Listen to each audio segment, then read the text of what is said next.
Hello everyone, ನಮಸ್ತೆ ಎಲ್ರಿಗೂ. ಹೇಗಿದ್ದೀರಾ ಎಲ್ಲರೂ? ಐ ಹೋಪ್ ಎಲ್ಲರೂ ಚೆನ್ನಾಗಿದ್ದೀರಾ ಅಂತ ಭಾವಿಸ್ತಾ ಇವತ್ತಿನ ಈ ವ್ಲಾಗ್ನ ಸ್ಟಾರ್ಟ್ ಮಾಡ್ತಾ ಇದ್ದೀನಿ. ಇವತ್ತು ಮಸಾಲ ಪಡ್ಡುನ ಮಾಡ್ಕೊಳ್ಳೋಣ ಅಂತ ಮಾಡ್ಕೊಳ್ತಾ ಇದ್ದೆ. ಅದಕ್ಕೆ ಚಟ್ನಿ ಚೆನ್ನಾಗಿರುತ್ತಲ್ವ ಪಲ್ಯಗಳಿಗಿಂತ, ಹಾಗಾಗಿ ಮಸಾಲ ಪಡ್ಡುಗೆ ಒಂದು ಕ್ಯಾರೆಟು, ಸಬ್ಸಿಗೆ ಸೊಪ್ಪು, ಹಸಿಮೆಣಸಿನ್ಕಾಯಿ, ಈರುಳ್ಳಿ ತೊಗೊಂಡಿದ್ದೀನಿ. ಒಂದು ಕ್ಯಾರೆಟ್ ತುರಿದಿಟ್ಕೊಂಡಿದ್ದೀನಿ. ಈ ಕಡೆ ನೆನ್ನೆ ಉಳಿದಿತ್ತಲ್ವ ಹಿಟ್ಟು, ನೆನ್ನೆ ಇಡ್ಲಿ ಮಾಡಿದ್ದೆ, ಇನ್ನೊಂದು ಸ್ವಲ್ಪ ಹಿಟ್ಟಿತ್ತು, ಅದಕ್ಕೆ ಉಪ್ಪು ಸೋಡಾ ಹಾಕಿರಲ್ಲ, ಹಂಗೆ ಎತ್ತಿಟ್ಟಿದ್ದೆ. ಅದಕ್ಕೆ ಈಗ ಉಪ್ಪು ಹಾಕ್ಕೊಳ್ತಾ ಇದ್ದೀನಿ. ಸೋಡಾ ಏನು ಹಾಕ್ತಿಲ್ಲ ಇಲ್ಲಿ. ಸೋಡಾ ಹಾಕ್ತೇನೂ ಚೆನ್ನಾಗಿ ಬರುತ್ತೆ ಉಕ್ಕಿದ್ದು ಚೆನ್ನಾಗಿ, ಹಾಗಾಗಿ ಹಿಟ್ಟು ಸೋಡಾ ಹಾಕ್ತೇನೆ ಚೆನ್ನಾಗಿ ಬರುತ್ತೆ ಅಂತ ಹೇಳಿ ಬರೀ ಉಪ್ಪಷ್ಟೇ ಹಾಕ್ಕೊಂಡಿದ್ದೀನಿ. ಈ ಕಡೆ ಕ್ಯಾರೆಟು, ಸಬ್ಸಿಗೆ ಸೊಪ್ಪು ಎಲ್ಲ ಹಾಕ್ಕೊಂಡು ಮಿಕ್ಸ್ ಮಾಡ್ಕೊಳ್ತಾ ಇದ್ದೀನಿ. ಒಂದಿನ ದೋಸೆ ಮಾಡ್ಕೊಳ್ತೀನಿ, ಒಂದಿನ ಇಲ್ಲಾಂದರೆ ಪಡ್ಡು ಮಾಡ್ಕೊಳ್ತೀನಿ.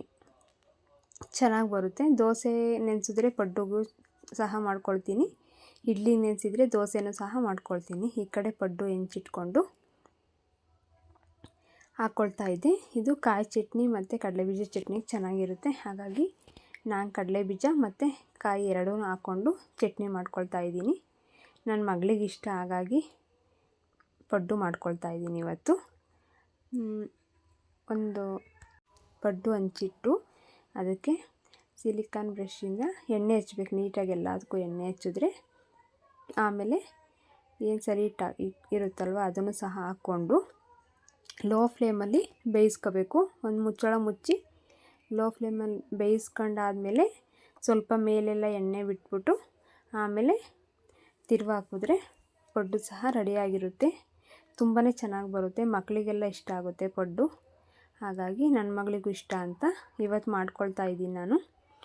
ದೋಸೆ ಇಡ್ಲಿ ತಿಂದು ಬೇಜಾರಾಗಿದ್ದರೆ ಈ ಥರ ಪಡ್ಡುನೂ ಸಹ ಮಾಡ್ಕೊಳ್ಳೋಣ ಇವತ್ತು ಅಂತ ಹೇಳಿ ಮಾಡ್ಕೊಳ್ತಾ ಇದ್ದೆ.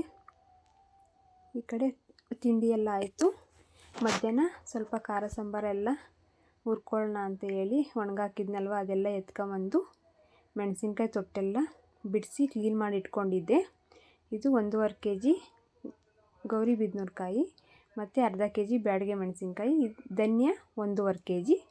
ಇದು ಗ್ರೀನ್ ಕಲರ್ ಇರುತ್ತಲ್ಲ ಆ ಧನ್ಯ ತಗೊಂಡ್ರೆ ಚೆನ್ನಾಗಿರುತ್ತೆ, ಹಾಗಾಗಿ ಅದನ್ನೇ ತರಿಸಿದ್ದೆ. ಇಲ್ಲಿ ಚಕ್ಕೆ, ಲವಂಗ ಮತ್ತು ಅಡುಗೆ ಕೊಂಬಿರುತ್ತಲ್ಲ ಅರಿಶಿನದ ಕೊಂಬು, ಗಸಗಸೆ ಒಂದು 100 ಗ್ರಾಮ್ ತೊಗೊಂಡಿದ್ದೀನಿ, ಮತ್ತು ಮೆಣಸು 100 ಗ್ರಾಮು, ಅದ್ರಾಗ 50 ಗ್ರಾಮ್ ಅಷ್ಟೇ ಹಾಕೋದು.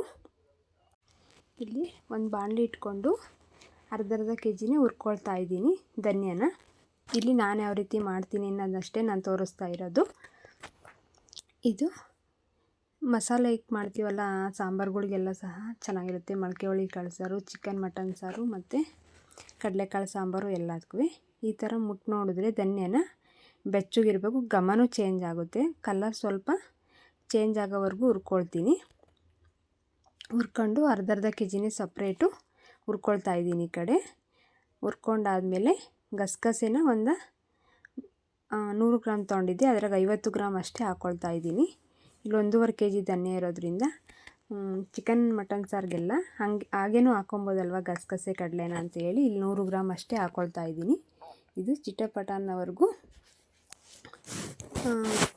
ಆಗುತ್ತಲ್ವ, ಆಗೋವರೆಗೂ ಹುರ್ಕೊಳ್ತೀನಿ. ಈ ಕಡೆ ಹುರ್ಕೊಂಡು ಮಿಕ್ಸ್ ಮಾಡಿ, ಮತ್ತು ಚಕ್ಕೆ, ಇಲ್ಲಿ ಮೆಣಸನ್ನು ಸಹ ಒಂದು 50 ಗ್ರಾಮ್ ತೊಗೊಂಡಿದ್ದೀನಿ, ಅದನ್ನು ಸ್ವಲ್ಪ ಹುರ್ಕೊಳ್ತೀನಿ. ಅದು ಬ್ಲ್ಯಾಕೇ ಇರುತ್ತೆ, ಹಾಗಾಗಿ ಗೊತ್ತಾಗಲ್ಲ, ಒಂದೇ ಒಂದು ನಿಮಿಷ ಹುರ್ಕೊಂಡ್ರೆ ಆಯಿತು ಬಾಣಲಿಗೆ. ಮತ್ತು ಸ್ವಲ್ಪ ಚಕ್ಕೆ ಲವಂಗನ ಸ್ವಲ್ಪ ಎಣ್ಣೆ ಬಿಟ್ಟು ಹುರ್ಕೊಳ್ತಾ ಇದ್ದೀನಿ. ಒಂದು 50 ಗ್ರಾಮ್ ಅಷ್ಟು ತೊಗೊಂಡಿದ್ದೀನಿ. ಚಕ್ಕೆನೂ ಅಷ್ಟೇ, ಲವಂಗನೂ ಅಷ್ಟೇ, ಅದನ್ನು ಸಹ ಹುರಿದು ಕಡಲೆ ಮತ್ತು ಅರಿಶಿನದ ಬೋಟು ಸಹ ಎಲ್ಲ ಕುಟ್ಬಿಟ್ಟು ಹಾಕ್ಕೊಂಡು ರೆಡಿ ಮಾಡಿ ಇಟ್ಕೊಂಡಿದ್ದೀನಿ.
ಎಲ್ಲ ಮೆಣಸಿಕಾಯಿನೂ ಸಹ ಎಲ್ಲ ಸ್ವಲ್ಪ ಎಣ್ಣೆ ಬಿಟ್ಕೊಂಡು ಹುರ್ಕೊಳ್ತೀನಿ.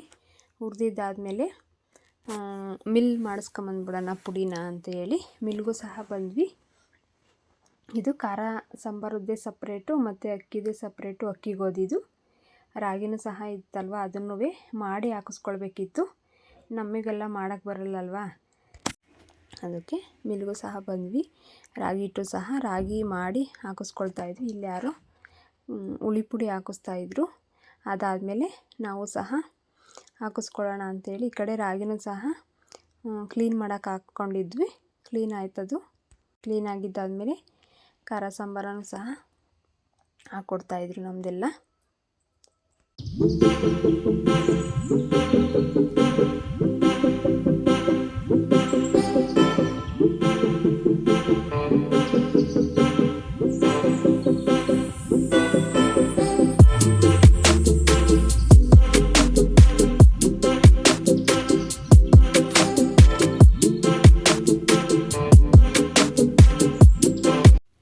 ಖಾರ ಸಾಂಬಾರು ಮುಂಚೆ ಎಲ್ಲ ಜಲ್ದಿ ಹಿಡಿತಿದ್ವಲ್ವ, ಇವಾಗೇನು ಜಲ್ದಿ ಹಿಡಿಯೋಂಗಿಲ್ವಂತೆ. ಅದರಲ್ಲೇ ಜಲ್ದಿ ಮಾಡಿ ಬರುತ್ತಂತೆ. ಹಾಗಾಗಿ ಎಲ್ಲ ತಂದು ತುಂಬಿಟ್ಕೊಂಡು ಒಂದು ನೈಟು ಬಿಟ್ಕೊಳ್ತಾ ಇದ್ದೆ. ಇವತ್ತಿನ ವ್ಲಾಗ್ ಇದಾಯಿತು ಫ್ರೆಂಡ್ಸ್.